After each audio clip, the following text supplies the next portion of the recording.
What's up everybody, it's me E-Man from E-Man's Movie Reviews, and today we're gonna review Bloodshot.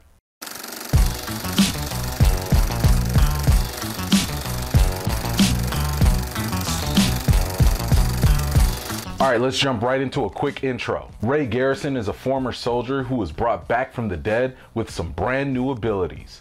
Enough of that, let's get into the good. The good. Now there are a couple of cool things that happen in this movie, so let's start off first with the special effects. While rapid healing isn't anything new thanks to Logan and Deadpool, the healing powers displayed in Bloodshot are still a sight to see. The nanobot technology is pretty interesting in how they work into the story.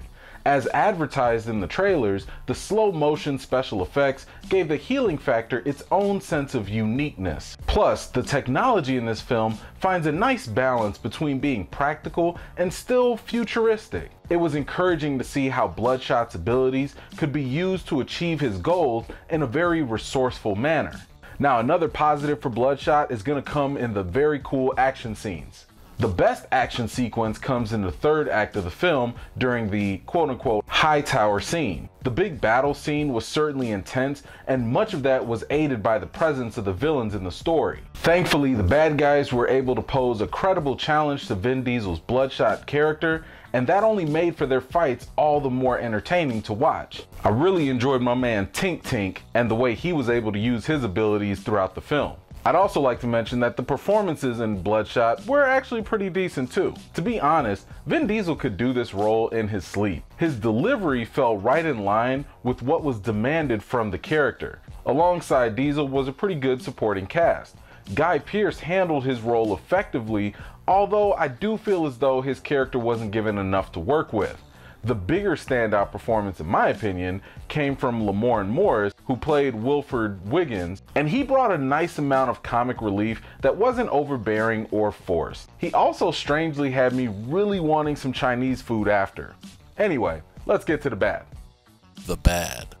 For all the good that the special effects brought to the table, it wasn't always on point. There were a few times where the CGI gets a little bit wonky during some of the big fight scenes. On top of that, some of the editing in the film was so choppy that it made a couple of the climactic scenes a little hard to follow. Fortunately, this wasn't a frequent occurrence, and it's just something that can be ignored by most people.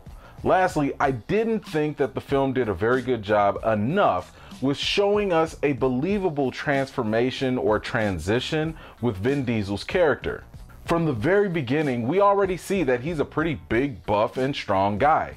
After his new abilities are granted to him, he's still a big buff guy who happens to get a little bit stronger. Also, if I can put on my comic book fan hat on for a second, I wasn't a big fan of how they depicted Bloodshot's appearance. I understand this might not be a concern for non-comic book readers, but for those of you who are familiar with the comic, it's a little bit discouraging that Bloodshot's character only momentarily captures his actual original appearance from the comics. So let me give you an example.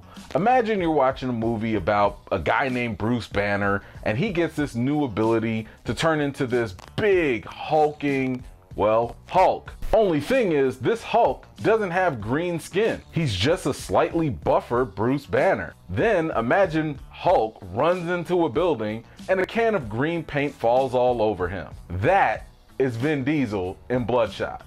Alright, let's move on to the reason. The reason. Bloodshot is a pretty true to form adaptation of the variant comic book story, save for the apparent Hollywood ego preventing the actual character from being fully depicted. As a fan of Vin Diesel myself, I did enjoy Bloodshot. However, I just found it disappointing that he couldn't commit to simply presenting the character the way he's presented in the comics. As a result, the film feels more like a Vin Diesel movie than it does a Bloodshot movie starring Vin Diesel.